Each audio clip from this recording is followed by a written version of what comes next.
Bugün mən sizlərə təqdimat proqramlarımızdan biri olan PowerPoint 2019 proqramını izah edəcəm. Gəlin əvvəlcə proqram pəncərəmizlə tanış olaq.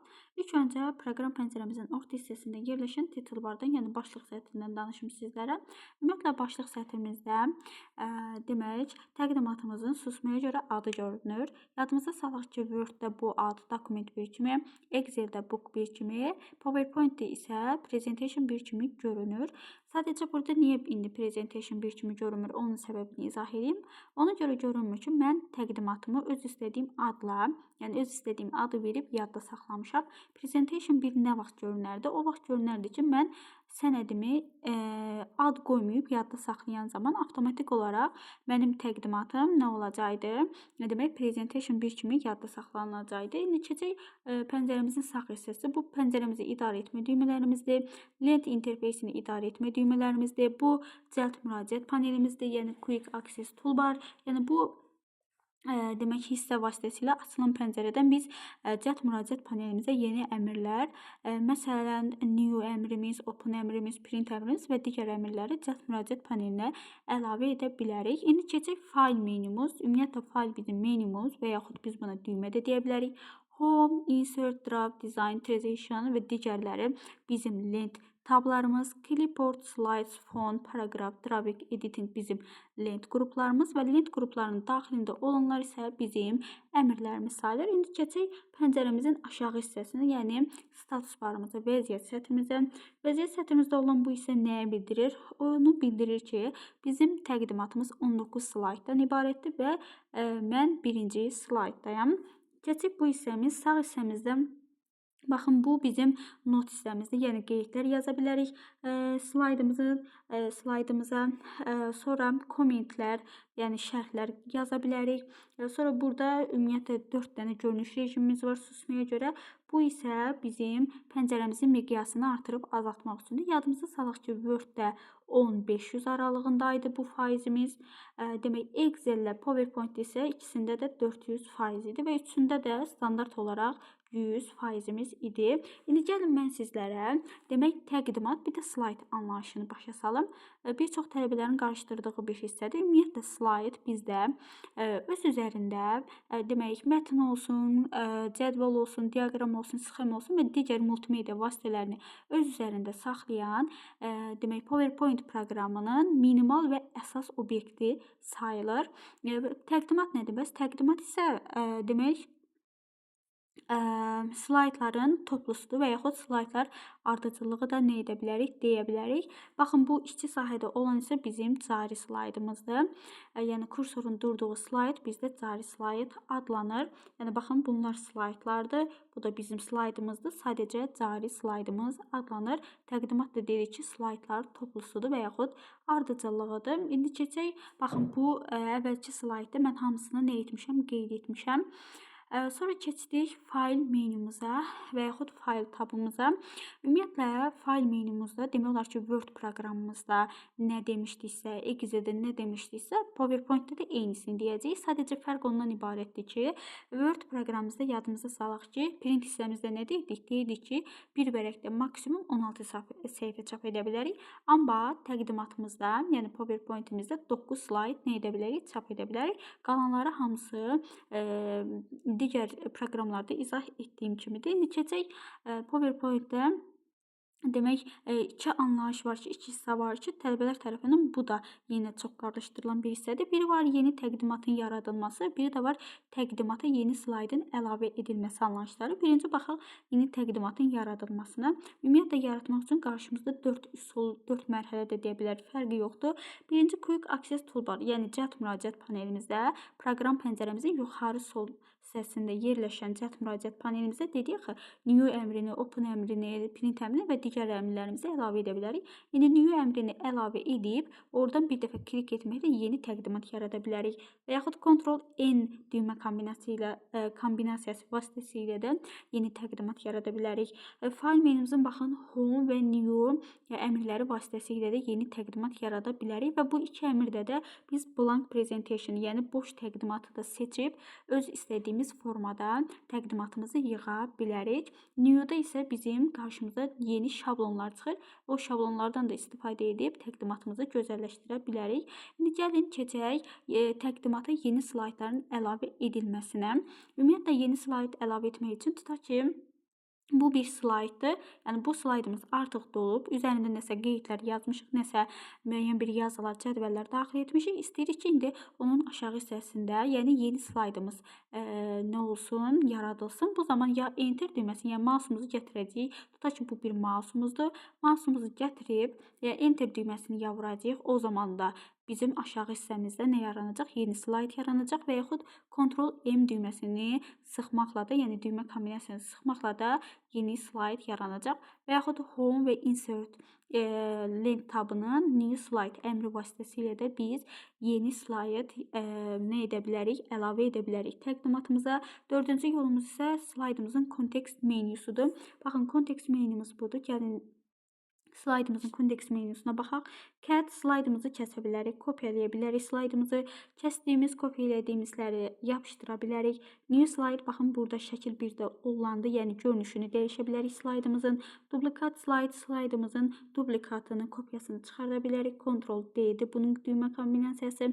Delete slide, ümumiyyətlə slaydı biz klaviaturadan backspace və delete də silə bilərik. Ümumiyyətlə kontekst menyumuzdan da delete slaydı vurmaqla da istədiyimiz slaydı silə bilərik. Add section nədir? Add section bölmədir. Belə deyək, müəyyən bir başlıqları qruplaşdırmaq kimi də nəzərdə tuta bilərik. Tutaq ki, siz bir dənə təqdimat hazırlamısınız. O təqdimatda həm Windows-a aid anlayışlarınız var, həm də ki, Word-a aid anlayışlarınız var. İndi onu qruplaşdırmaq istəyirsiniz ki, məsəl üçün birinci slayddan 5-ci slayda daxil olmaqla mənim anlayışlarım Windows-a aiddir. 5-ci slayddan 10-cu slayda isə mənim Word-a aid anlayışlarım var. Yəni gəlirsiniz birinci slaydın üzərinə mouse'un sağ düyməsini vurursunuz, açılır bu şəkil 2-dəki kimi şəkil, yəni kontekst menyumuz və buradan add section vurursunuz. Add section'ı vuran zaman qarşınıza bir pəncərə çıxır və o pəncərədə siz ad daxil etməlisiniz, yəni bölmənin adını daxil etməlisiniz. Bölmə adını Windows daxil edənsiniz zaman avtomatik olaraq bura gəlir Windows düşür və aşağı hissədə də bizim nəyimiz olur? Slaydımız olur. Yəni slaydımızın üzərində yazılan ad nə olur? Bölməmiz olur. Yəni bayaq da dediyim kimi qarışdırmamaq üçün, fərqləndirmək üçün biz özümüz üçün qruplaşdırma işi aparırıq. Sonra baxaq buradan layout. Layout da baxın şəkil 1-də olduğu kimi də new slide dediyimizdə reset slide bu təqdimat, daha doğrusu slayd üzərində hər hansı bir dəyişikliklər aparan zaman onu əvvəlki vəziyyətinə qaytarmaqdır. Format background baxın budur.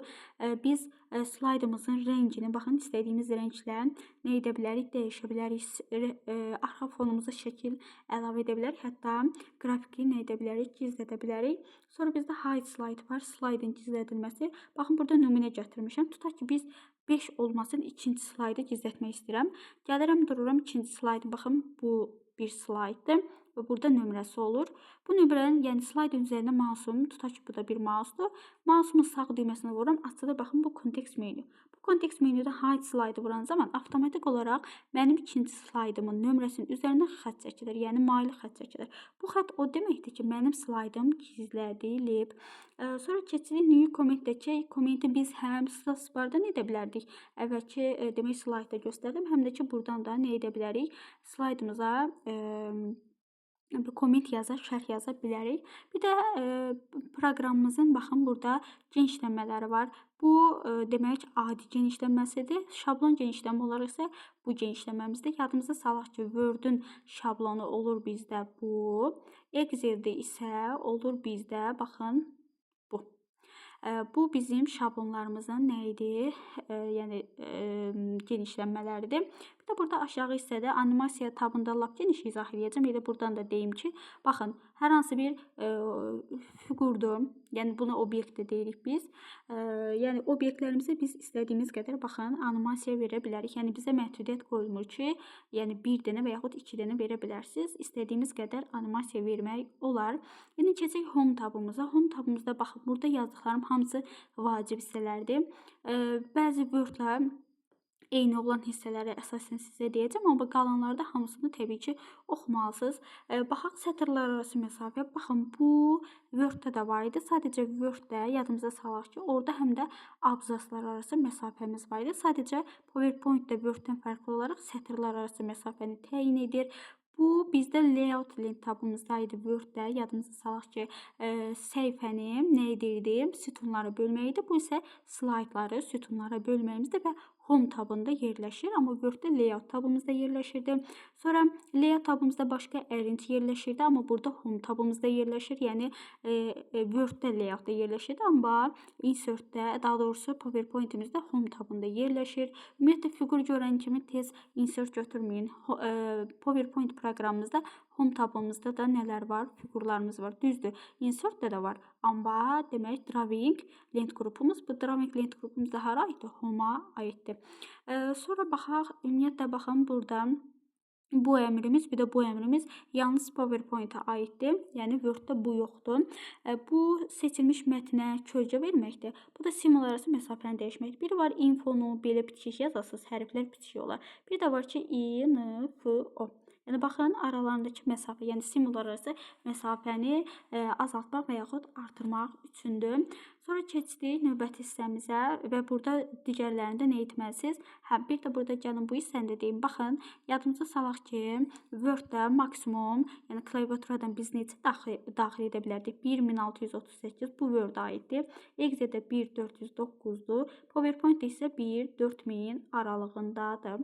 Və yadımıza salaq ki, standart şrif olaraq 896 bizdə PowerPoint-a aiddir. Demək 872 isə demək nəyə aiddir? Həm Word-imizə aiddir, həm də ki Excel-imizə aiddir. Yəni standart şrift ölçüləri olaraq. Yəni keçdik demək Insert tabımızda. Insert tabımızda əlavə etmək tabımızdır. Burada baxın, əlavə olaraq Images lent qrupumuz var, Illustration lent qrupumuz var və burada nələr yerləşir? Bunlara diqqət yetirməlisiniz. Demək olar ki, Word-də nə izah etmişdiksə, buradası da eynidir. Sonra gəlin keçək, demək, burada bizə nə izah edəcəm sizə? Baxın, yəni izah etmədiyim hissələri niyə izah etmirəm? Çünki mən bunları Word-da daha geniş izah etmişəm. Burada nəyə deyəcəm sizə? Header and footer nə deməkdir? Word-də də izah etmişdik ki, Colin Title'dur. Deyirdik ki, Colin Title Word proqramımızın əsas anlayışlarından biridir, düz deyil?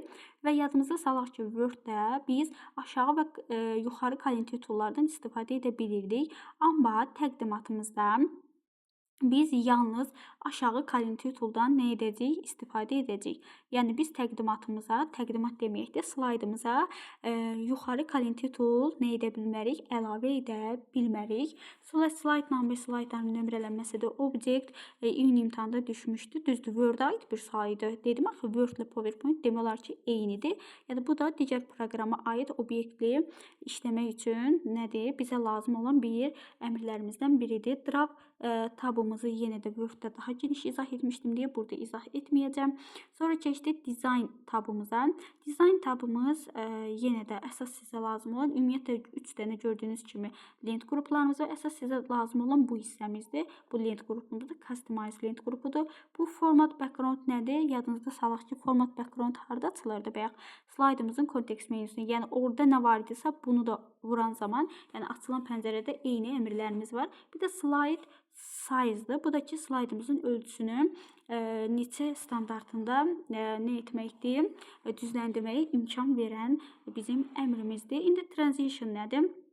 Baxın, yəqin ki, fikir verirsiniz, mənim slaydlarım digər slayda keçməmiş necə, yəni keçidlər edir. O keçidləri mən Transition tabı vasitəsilə, baxın, bu əmrlərdən hansını istəsəm, nə edə bilərəm, seçə bilərəm. Əsas siz nəyə diqqət yetirəcəksiniz? Baxın, keçid effektlərinin adları var. Subtable, Excentric, bir də Dynamic Content. Bu avqust imtahanında nə etmişdi? Düşmüşdü. Daha doğrusu avqust yox, iyun imtahanında nə etmişdi? Düşmüşdü və növbəti hissə, yəni Teaming lent qrupunun da əmrlərini mütləq şəkildə nə etməlisiniz? Bilməlisiniz. Sonra keçdik, baxın, buradan Animation tabına diqqətli olun ki, Animation tabı necə gələcək? Baxın, yəqin ki, fərqi gördünüz. Gəlin bir də eləyim. Baxın. Gördünüz? Yəni bu animation tabı obyektlərə verilən bir animasiyadır. Yəni bu animasiya tabının belə gəlməsi mən yenə də baxın buradakı əmrlər vasitəsilə nə etmişəm? Birini seçib etmişəm.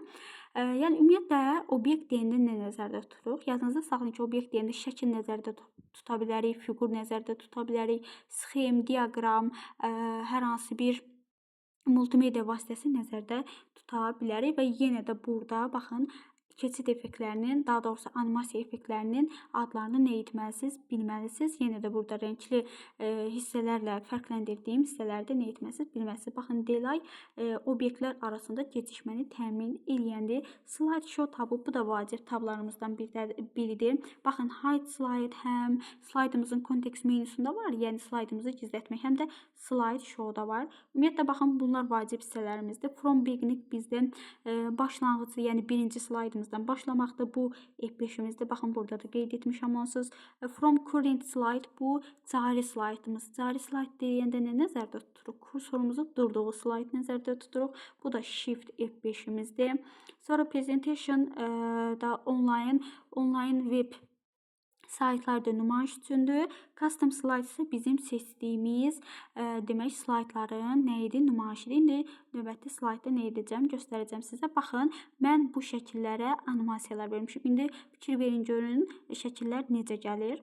Baxın, gördüyünüz kimi mən nə etmişəm? Şəkillərimə animasiyalar vermişəm. İndi baxın, nə demək istəyirəm? Custom slide dedik ki, seçilmiş slaydlar. Baxın, mənim 7 dənə tutaq ki, slaydım var. Slayddan ibarət bir dənə təqdimatım var. Mən istəyirəm ki, yalnız 2-ci slayd, 4-cü slayd, bir də 6-cı slayd nümayiş olunsun. Yəni qalanları nümayiş olunmasın. Bu zaman baxın, qarşısındakı yəqin ki, tur işarəsini görürsünüz. Yəni birinci olaraq mən 2-ni seçmişəmsə, birinci yerdə gəlib 2-ci slaydım duracaq. İkinci, 4-cü slaydı seçmişəmsə, gəlib 2-ci yerdə duracaq. 3-cü isə 6-cı slaydım nə edəcək? Gəlib duracaq. Bu qəbul suallarına düşmüşdüm. Tam yadımda deyil hansı demək ayın qəbul sualı idi, amma bilirəm ki, düşmüşdü ki, yəni bu ardıcıllıq bəzən tələbə bilirsiniz necə eləyir. Baxın, burada slayd 2-ni görmür. Burada 2 görür axı. 2-dir nömrəsi. Gətirib yazır birinci 2, sonra slayd 2 yazır. Xeyr. Baxın, birdən başlayaraq biz nömrələməni həyata keçirik. Məsəl üçün, burada slayd 4-ün nömrəsini 4 görür. Burada 2-ni silir, 4 yazır. Olmaz. Biz ardıcıllıqla nə etməliyik? Getməliyik. Bu da belə. Sonra keçdik review tabı, help tabı. Review-nu Word-də nə izah etmişəmsə eynidir. Help tabı da yenə də kömək bizim tabımızdır. View tabına baxaq.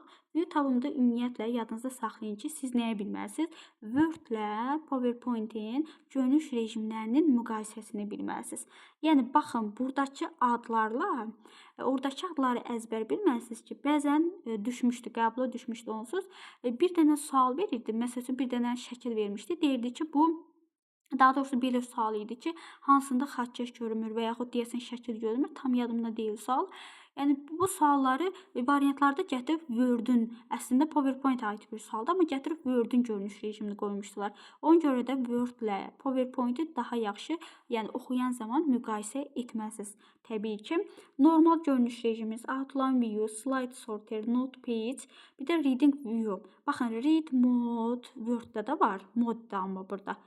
Yəni bu Word-ə aid bir görünüş rejimimizdir. Amma Read View, daha doğrusu Reading View isə PowerPoint görünüş rejimimizə aiddir. Sonra normal görünüş rejimimiz onsuz pəncərəni açan zaman qarşınıza nə görünürsə o normal görünüş rejimidir və burada notla ilk slaydda da, daha doğrusu ikinci slayd da izah edəm. Yəni pəncərə ümumi görünüşünü izah edəndə də göstərmişdim ki, aşağı hissədə not yaza bilərik slaydımızın aşağı hissəsində, amma nümayiş zamanı görsənmir. Outline View, bu da ki, demək kiçik eskizlər sahədə cari təqdimat olan slaydların strukturu formada nə edir? Görsədir. Sonra keçdik. Baxın, görürsünüz, bunlar hamısı keçidlərdir. Yəqin ki, gördünüz, yəni növbəti slayd necə gəldi? Bunlar hamısı Transition demək bizim tabımızın əmri vasitəsilə həyata keçiriləndir. Sonra notepad slaydımızın aşağı hissəsində mətn yazmaq üçündür. Yəni istədiyimiz qeydləri yazmaq üçündür. Slide sorterdə yadınızda saxlayın ki, bizim faizimiz, axı biz bilirik, PowerPoint-da faizimiz neçədir? Demək 10-la, demək 400 aralığındadır, düz deyil. Amma slide sorter yeganədir ki, burada 20 və 200 aralığındadır. Bu da belə. Sonra baxın burada Ctrl-B nədir? Sonra burada düymə kombinasiyalarımızı nə etməlisiniz? Bilməlisiniz. Bir də burada son hissədə dedim axı mən sizlə Word və PowerPoint çox qarışdırılan bir hissədir. Çünki eyni tablar, eyni əmrlər, eyni lent qruplarımız var. Yəni ona görə də nə etməlisiniz? Siz bunları daha yaxşı bilməlisiniz, müqayisə etməlisiniz. Məsəl üçün, burada baxaq, screenshot picture format açılır Word-də. Amma PowerPoint-imizdə baxaq screenshot-a. Burada nə açılır? Shape format və digərləri nədir? Bunlar bizim, necə deyirlər, müqayisəni mütləq şəkildə nə etməlisiniz? Bilməlisiniz ki, Word-də necədir, PowerPoint-də necədir? Yəni, bunlar da kontekstual, yəni əlavə tablarımızdır.